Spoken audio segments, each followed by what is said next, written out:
Venn diagram on product management is like Mona Lisa on every product management slide deck, on every other talk that we see. I was wondering, have you ever considered adding a fourth circle? If yes, what that fourth circle would be? I don't know if it's a Mona Lisa. It might be much more like the early Leonardo da Vinci sketches or something like that. But it had an unintended impact, I think, for sure. This year, there's been this lot of talk about a new type of a role called the AI product manager. However, the AI product manager might not come, or do we need to be like B2B product managers or B2C product managers, or will there be an AI product managers? Or do you see that the role of product manager will fundamentally change from the time you wrote the book? I think it's definitely a continuation of that evolution, right? So I agree with you. I'm not 100% convinced we need a specialization AI product manager. But then I would also argue you don't need a specialization of B2B or B2C product manager. It's the same job, right? We're still solving customer problems. The complexity and the different stakeholders change based on the market. But I think, as we were talking about just now around the evolution that I've seen, right, from PRDs and kind of very waterfall process into much more agile and Scrum into, the iterative product operating model that we're in today, I think AI is just a natural continuation of that. Don't get me wrong, I think AI is massively impactful. Like, I think it's as big or bigger as the mobile or the web. Like, it is a massive step change in both what we build and how we build. And it's going to impact every product person out there. And how does one become a product manager? What are the skills to get a job? Probably in labs or those, cutting edge companies like that. Yeah, my sense is, looking at some of the people who have joined those companies recently and founded those companies, it's really generalists, right? I think that's a big, talking about skills actually for the future. I think it's embracing that product management mindset of a generalist mindset of not just, how do we look at our team and lots of different skill sets, but I think what makes great product people in general and looking at these organizations specifically is people who are, yes, they understand product, but they also understand design. They also understand technology. They've been playing around with these Gen AI tools since the day they came out. They are very much involved in all of it, and therefore can do more as individuals than, maybe even a whole team can. And so I think that's one of those like level up things as well that you see. And when you're building a team or thinking about a team, like thinking about not just, the old culture fit that we used to talk about, but as my friends say, always reminds me to talk about culture add, right? What can I add to this culture that would actually bring a new perspective or a new insight to bear on what we're trying to work on? And whether that's a different educational background, a different socioeconomic background, just different experience, again, B2C, B2B, different industries, how can we bring something more academic or research-based to it? All of these different things, I think, as we build out teams, really enrich how we build products. So I think it's just something to embrace rather than challenge.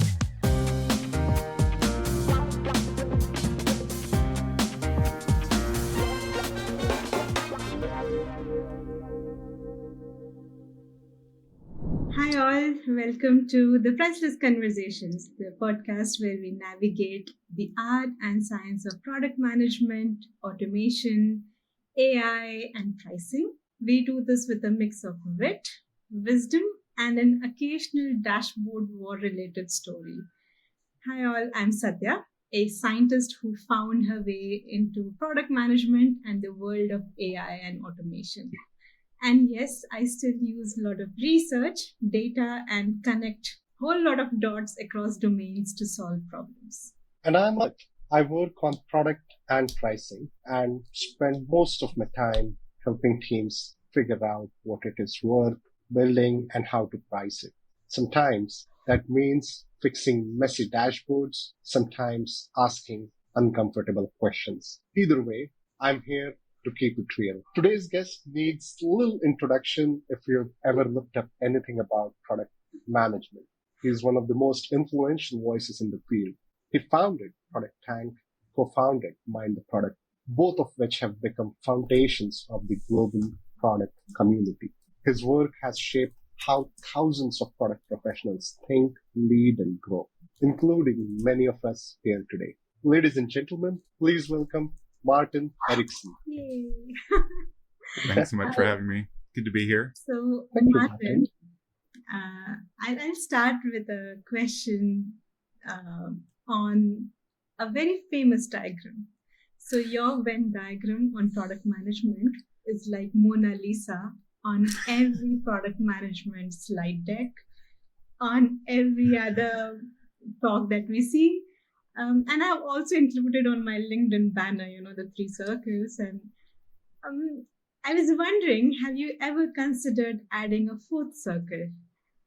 If yes, what that fourth circle would be? I don't know if it's a Mona Lisa. It might be much more like the early Leonardo da Vinci sketches or something like that. But it had an unintended impact, I think, for sure.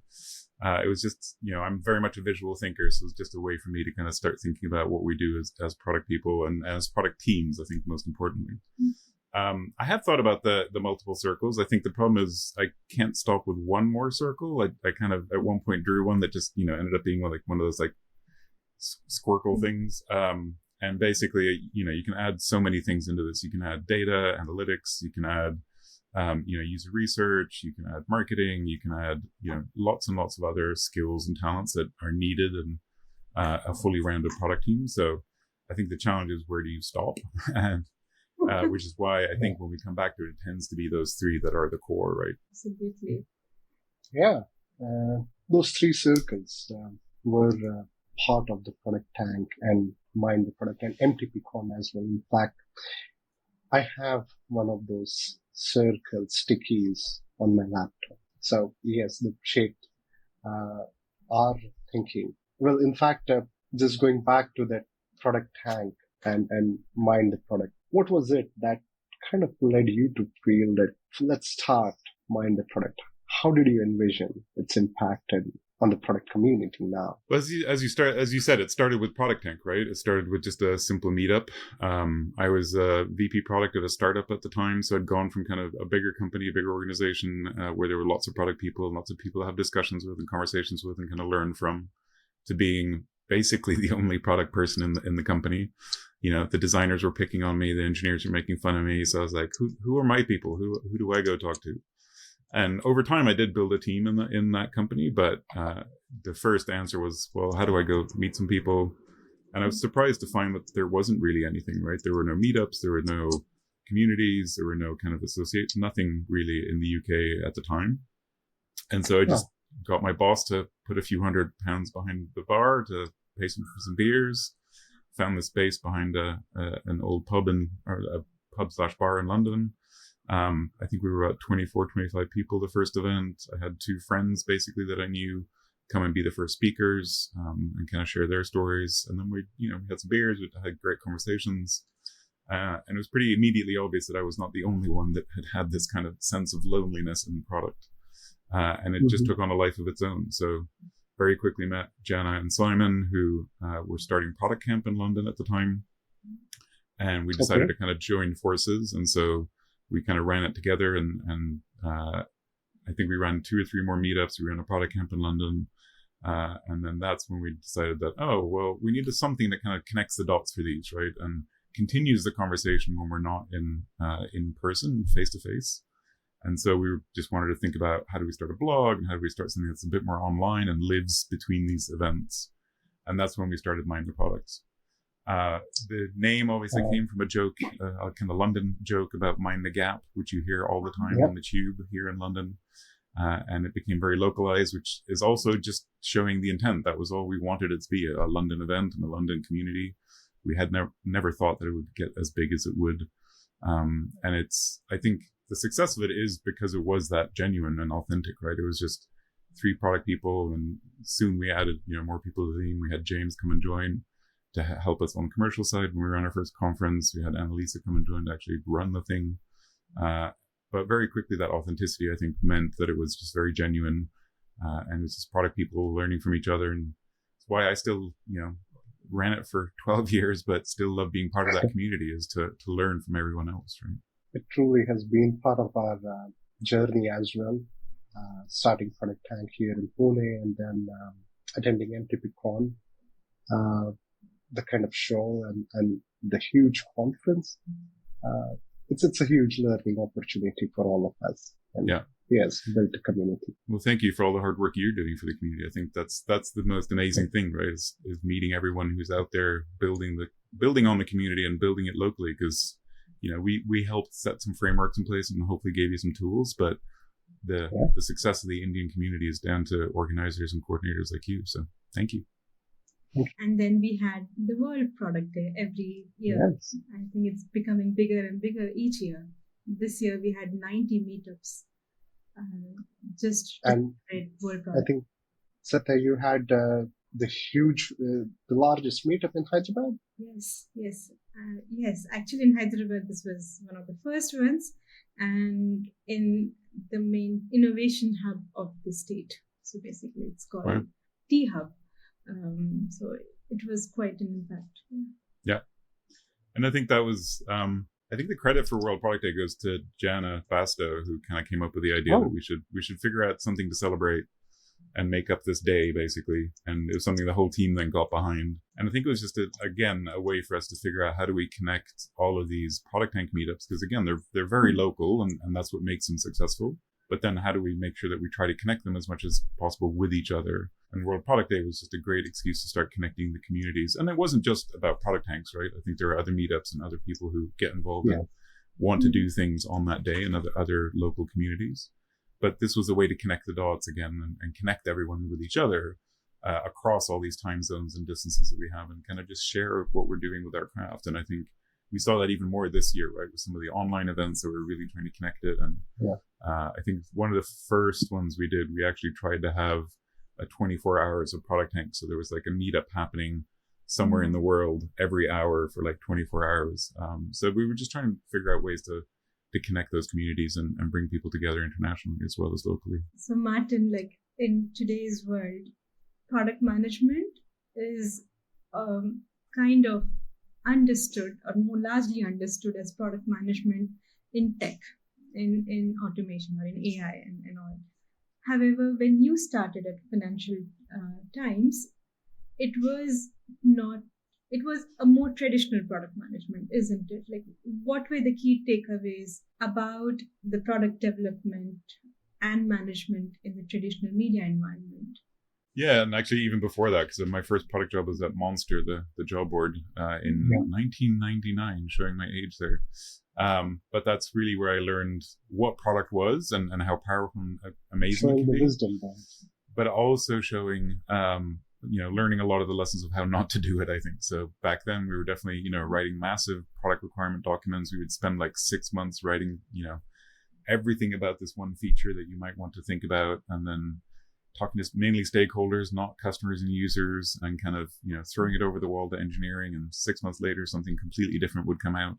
And so just kind of going through that journey of seeing how not to do it, but also how powerful product can be, even in the wrong environment. And then, as you said, in the media environment, in the FT, kind of thinking about how do we be a bit more agile about these things? How do we be more iterative? And again, just learning from different people, what's working, what's not working. And even then, actually, we had started being much more focused around agile. So it was more focused on Scrum and kind of how do we do delivery better? How do we be a bit more iterative, at least, ship every couple of weeks instead of every 6 months or something like that. And then obviously the journey's just continued, right? We're getting faster and faster on the delivery side. I'm glad to see that over the last probably 10, 15 years has been much, much more focused on the discovery side, right? So making sure that we're not just good at shipping, but we're also making sure we're shipping the right thing in the first place. And then now I think we're coming to a point where those are coming together, and really it's still that question of are we shipping the right thing, and a much bigger focus on commercial impact if you're a for-profit company, but also just impact if you're a nonprofit or government organization, and really on strategy, which is, I guess, what I'm obsessed about these days, of, again, just making some of those tough choices as an organization, not just in products, about what we want to do and who we're doing it for. So Martin, like you said about strategies, and over the last couple of years, you have been talking about decision stack.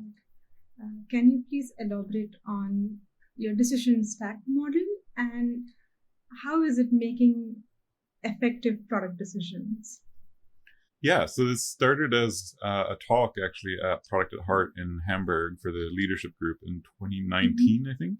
And it came off the fact that for the last kind of couple of years there, I've been part-time as an advisor to a VC firm called EQT Ventures, one of the largest in Europe, where we invest in Series A startups and kind of help them grow. And I was very much an in-house kind of product consultant. So helping with all the challenges of how do you scale a product org? How do you do the org design? And inevitably a lot of strategy conversations, because I realized through that work, especially, that every product problem really is a strategy problem. There's so many times when you get pulled in, or I got pulled in for like, oh, we're not shipping fast enough, or, our team isn't working hard enough, or like all of these kind of questions that like a founder or CEO might have come in with and brought me in to help answer really came down to, well, it's because you're trying to do too many things, right? You don't have a clear strategy. You don't have a clear set of decisions that help your team actually execute quickly. And so you're trying to do too many things. You're trying to do everything, and therefore everything's kind of being done badly. And so let's have that conversation. Let's talk about strategy. Let's focus that in.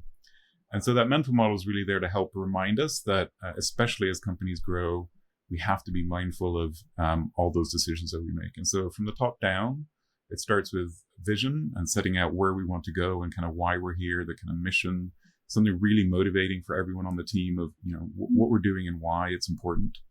Then it talks about strategy. So, this is very much 101 business school, but we tend to forget the importance of good strategy. We tend to forget how important it is to really make hard focused decisions. And so there's a lot of great strategy tools out there. There's a lot of good definitions out there, but organizations either don't do it or they don't communicate it well enough, right? So even if you have the most amazing strategy in the world, if your team doesn't know what that is or doesn't remember that every day, then, it's not really helping you. And then the next level down is objectives. So I like using OKRs, but you don't have to. It can be NCTs. It can be anything else that kind of helps translate strategy into act. And then the final piece is kind of principles at the bottom, which is really about how you want to do that work. And not just ways of working, so not just values, but really thinking about some of the trade-offs that you're willing to make. So my favorite examples there are Monster, the job board, two-sided marketplace, had a very clear principle that we did everything for the job seeker first, because by building the best experience for the job seekers, then recruiters have to follow. Or on the flip side, you can look at Shopify, right? They say the opposite. So they say merchants come first, because they believe by building the best possible experience for merchants, they get interesting shops, which then gets lots of customers. And so having those very clear principles that are actually a reflection of your strategy helps everyone execute. And it's that kind of stack of decisions that makes up the decision stack. And the beauty of it, I think, is from the top down, you're basically asking how, right? So, hey, we have this vision. How are we going to achieve that? Well, here's our strategy. Okay, well, how are we going to achieve that? Well, here's our objectives, and so on. But actually also from the bottom up. So if you're an individual product manager, designer, engineer, anyone in the team, you can ask, why is this thing I'm building important? Well, because it connects to these goals. Well, why is that important? Because it connects to this strategy, and so on, kind of up the stack. So it's really meant to be a mental model that helps not just leadership kind of enforce anything. It's not about control. It's about setting context, but also helps those individual team members really understand how their work connects to something important and to help make decisions, frankly, right? I think, again, I'm a huge believer in empowered teams, and we want our product teams to be out there making decisions, but all pulling in the same direction, ideally, right? So, like, is decision stacked like a Jenga, where you have like, if one is removed, then everything very else much collapses. so. Yeah, I think one of the slides I have in my talk that gets the most laughs is when I have a poor little kid that's playing with a block of Jengas, and he pulls out the wrong piece, and obviously all falls on top of him, right in his face. And I think that's what happens in a lot of our organizations, right? We forget that, like, oh wait, our strategy. And again, they might have a strategy, but it might not be clear enough, and that's the same thing as taking that block out and the whole thing kind of falling on your face. So I think that's why I'm talking so much about it, is that importance of being not just developing these things, so having a clear strategy, having clear objectives, and doing it the right way, but just communicating it, right? Making sure that the team actually knows what it is, understands it, is hopefully part of actually developing a lot of it. Because I think, again, the best way to do it is to co-create this together with our teams. But that clarity really helps as well. Wow. So it's important to have individual product managers that are empowered. 100%. A lot of that grooming comes from product leaders. In a fast-paced environment, and when we are seeing so frequent releases from, ChatGPT and others, how do product leaders maintain a balance between that long-term vision and short-term execution pressures? How does the decision stack, in fact, helps in doing this? I think empowered teams and the stack kind of really help with that, right? I think it really allows leadership to be less focused in the detail and spending so much time thinking about how exactly should this feature look, or how should we solve this exact customer problem, and take that step back and zoom out and really trust their teams to build, because they're setting enough context and clarity through strategy that the team knows exactly what problem they need to solve. They know what metrics they need to go after, and can execute towards that. So I think it really actually frees up leadership to spend more time looking forward. And I think those decisions, having that stack of decisions, again, just gives context for the whole team, right? So you don't have to have that debate every single time. Are we doing this job seeker first or recruiter first? You already know that. So going into a new feature and moving fast, you don't have to do that debate again. You can just go, yep, we're doing job seeker first. Here's a problem we're solving. Let's go, right?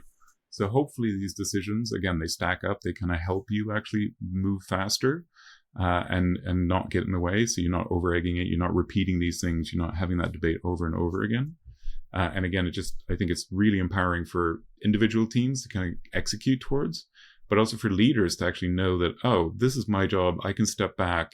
I can focus on like, where are we trying to go? What is the customer problem? How are we going to win there? Where do we need to be in a year's time, 2 years time, 5 years time? Not what am I building right now? Because I can trust my team to make the right decision there. That's exciting to know. And so Martin, this year, there's been this lot of talk about a new type of a role called the AI product manager. And with this rise of all these AI tools, I believe product manager role is going to change. However, the AI product manager might not come, or do we need to be like B2B product managers or B2C product managers, or will there be an AI product managers? Or do you see that the role of product manager would fundamentally change from the time you wrote the book? I think it's definitely a continuation of that evolution, right? So I agree with you. I'm not 100% convinced we need a specialization AI product manager. But then I would also argue you don't need a specialization of B2B or B2C product manager. It's the same job, right? We're still solving customer problems. The complexity and the different stakeholders change based on the market. But I think, as we were talking about just now around the evolution that I've seen, right, from PRDs and kind of very waterfall process into much more agile and Scrum into, the iterative product operating model that we're in today, I think AI is just a natural continuation of that. Don't get me wrong. I think AI is massively impactful. Like, I think it's as big or bigger as than mobile or the web. Like, it is a massive step change in both what we build and how we build. And it's going to impact every product person out there and how we work and how to be more effective. And we're going to have to make some tough choices, because it's very easy to hand off a lot of the kind of, a lot of the generation stuff around writing documents or writing PRDs or writing requirements or synthesizing content that we get from user research. It's very easy to hand that off to AI and you get decent results back. But I think sometimes you actually miss the point of doing the work of synthesizing that information, right? Which is to learn and to understand what the customer really needs and do some of the kind of inductive leaps yourself. So I think there's a challenge there and a dichotomy that, yes, we should be using this tooling. Every product person out there should be learning how to better use the tools. We should be, building even more experiments and prototypes and everything that we can with the new generative tools. But we also have to be a little bit careful to hand off too much to them and lose a lot of the insight that we might gain along the way. Like having a human in the middle. I think we've talked about this for years, really, right? Even before the Gen AI craze, that LLMs, AI, like as much as we were doing anything AI related before that, it's always best with a human in the loop. Like, they can do amazing things, but we still need that human judgment. We still need that human insight, I believe, in order to make really amazing products. And I think we can't forget about that as we get excited about all these new tools, and have to really focus in on how do we use them in a way that still keeps us in the loop. And it's not a defensive thing. This is not about like protecting my job or anything, but I think about doing better work because we're still in the loop. So we just have to make the right choices about how we use it, I think. Absolutely. I also think it's more about human AI collaboration or human any tech collaboration. As you said, this Gen AI have definitely caused some disruption into how the field is looked at. Are there any other emerging trends or technologies that you see that all product managers should be aware of and may significantly impact even how we work on everyday processes?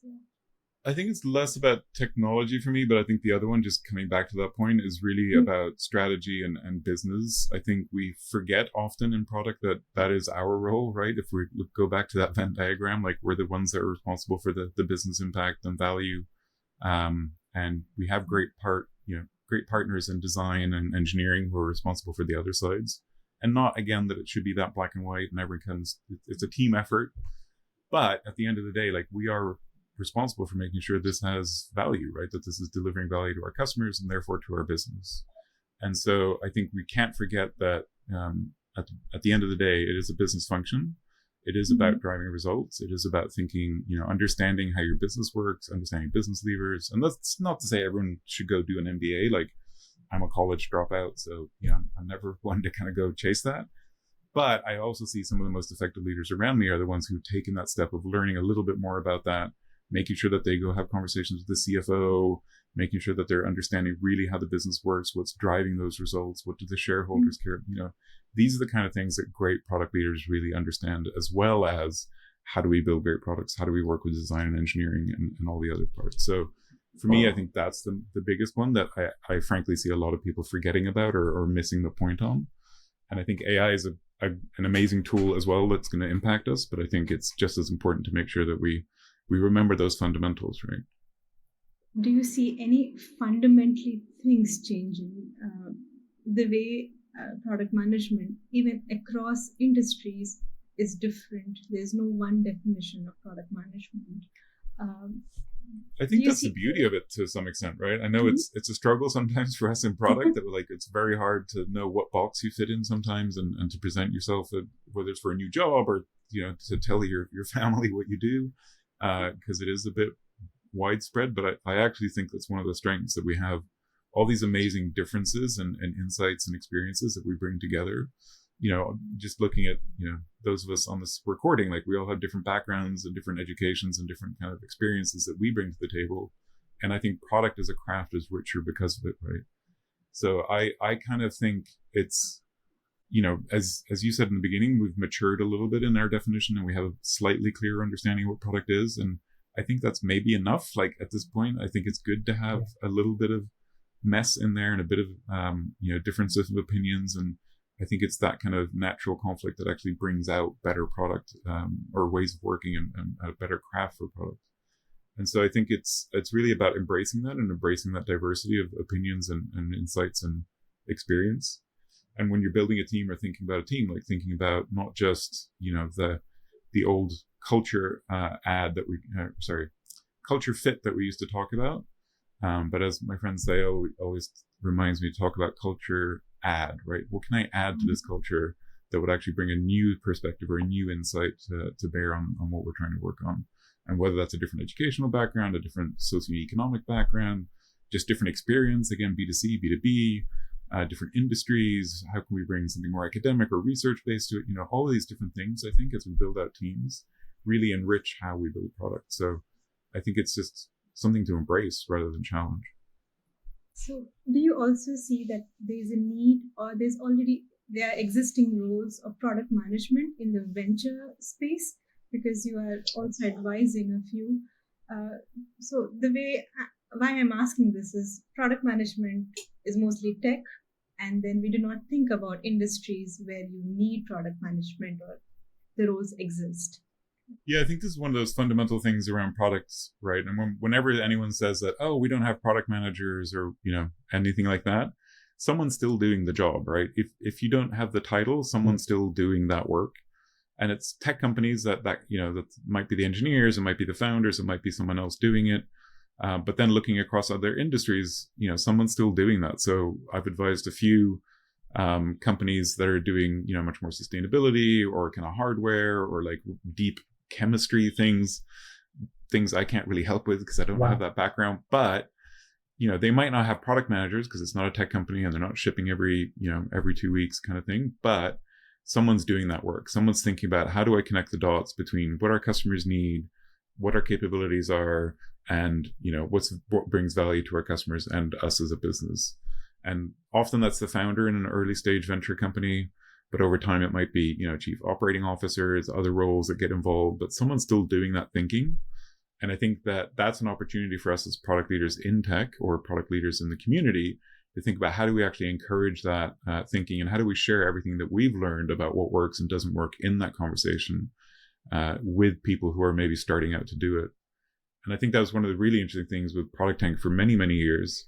We would always, almost every single meetup I remember here in London, we would have somebody come up to us afterwards and go like, well, so this is what I do, because my title's not product, but this is kind of my job, right?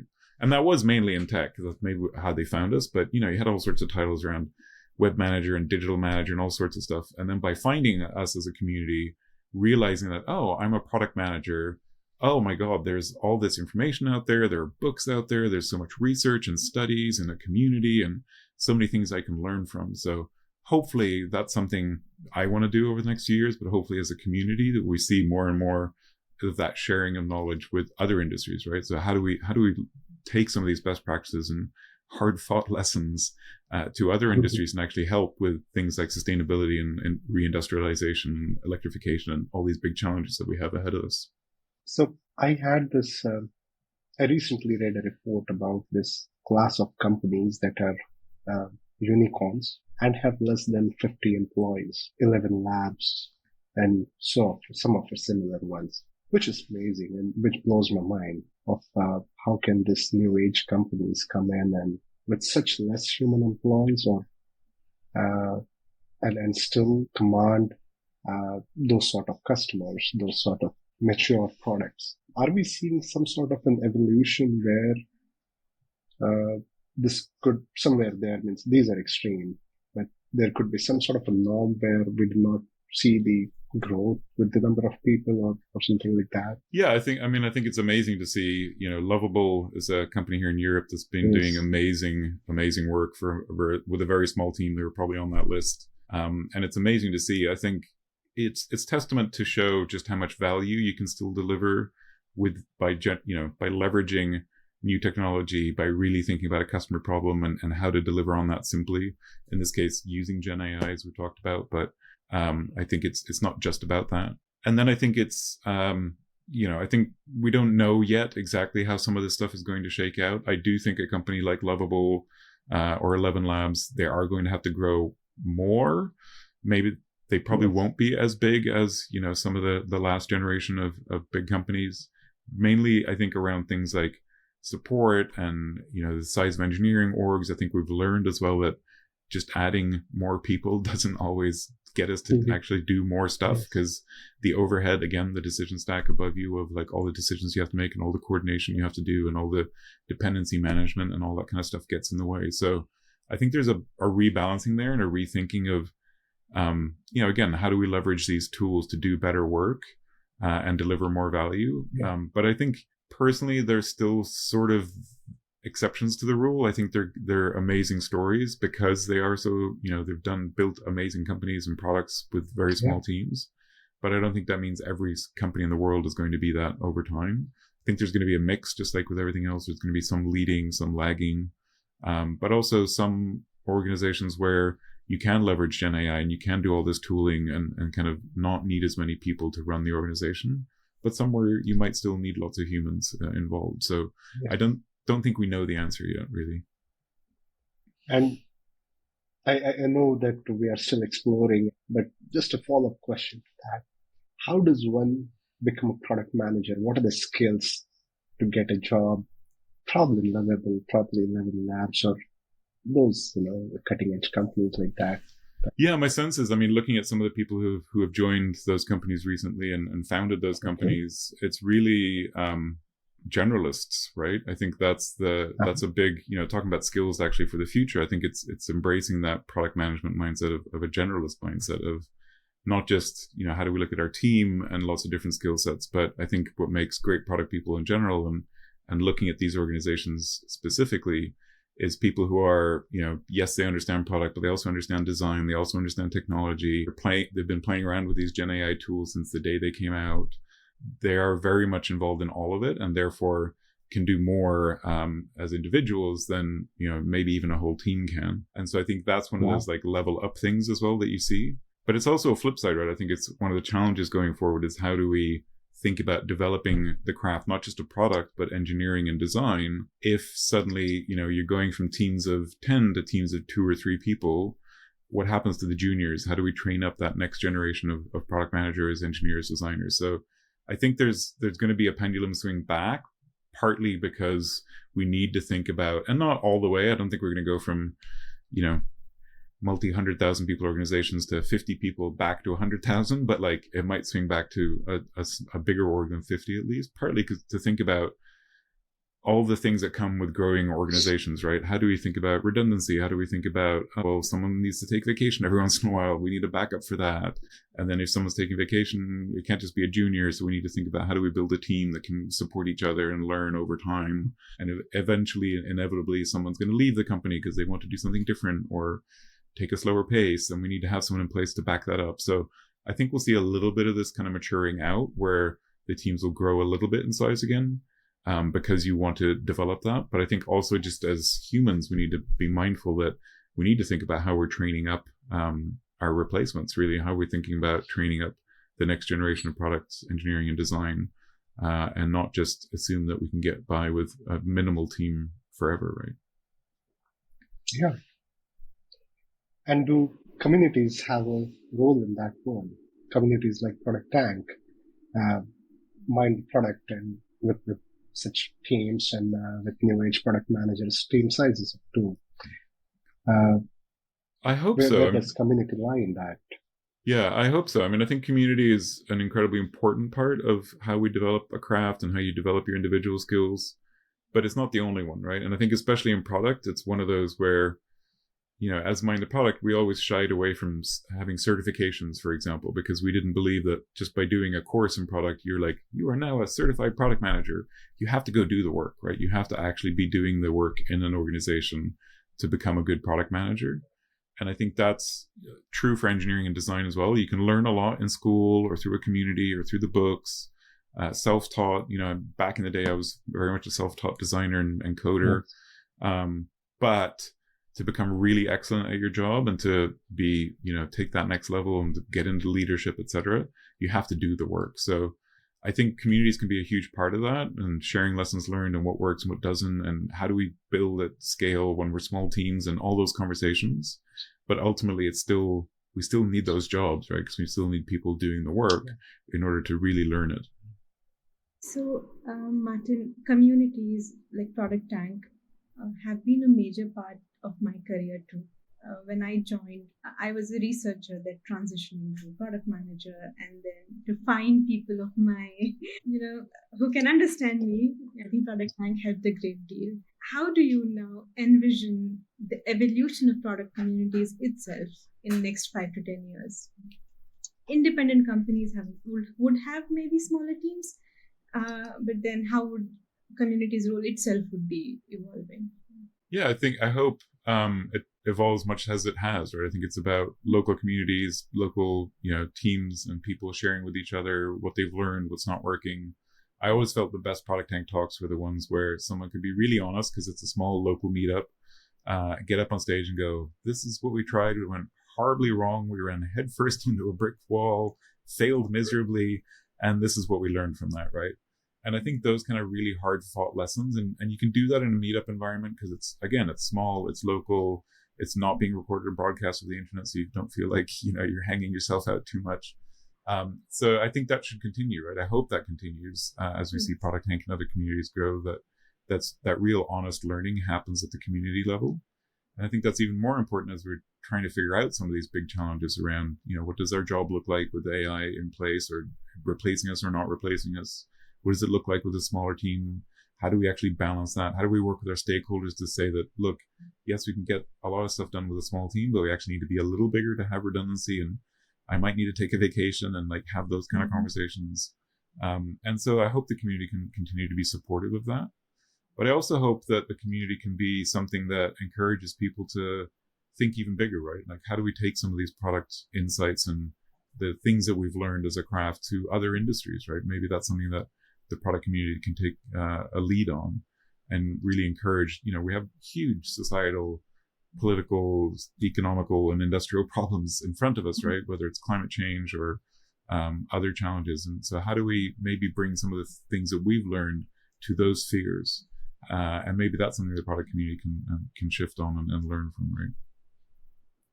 It's been about 15 years since ProductTank started, and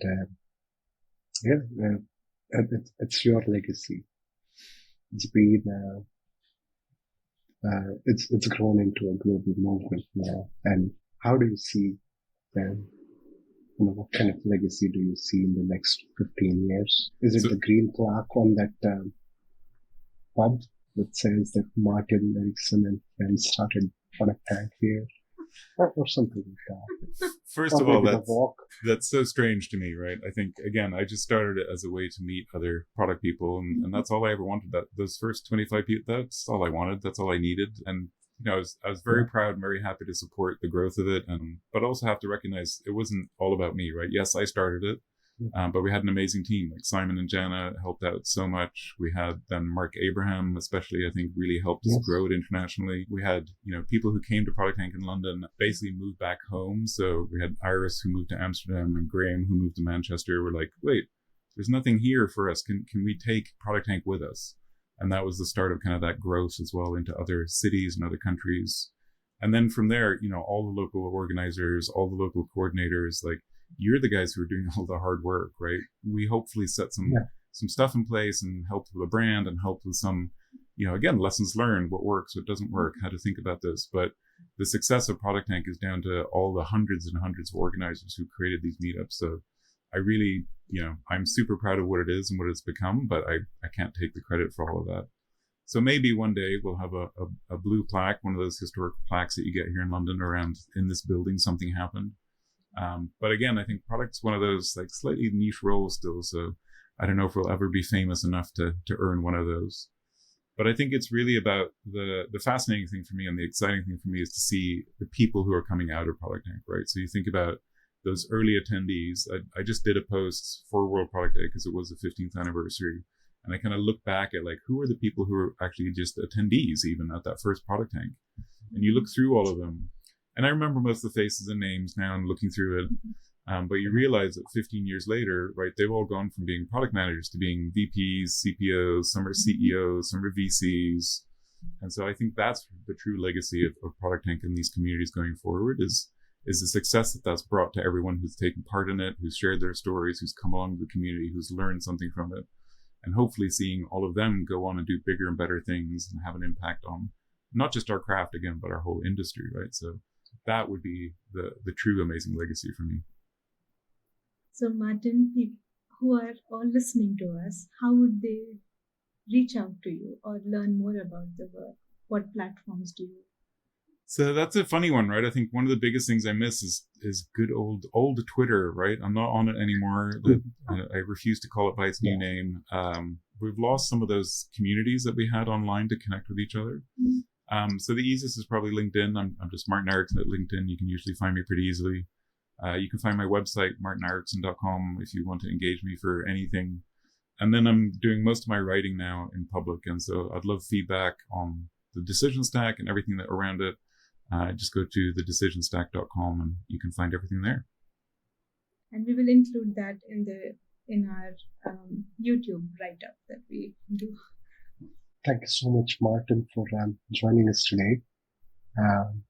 And it's an absolute pleasure having you. Thank you so much for having me. Sharing your wisdom, your story, and anytime.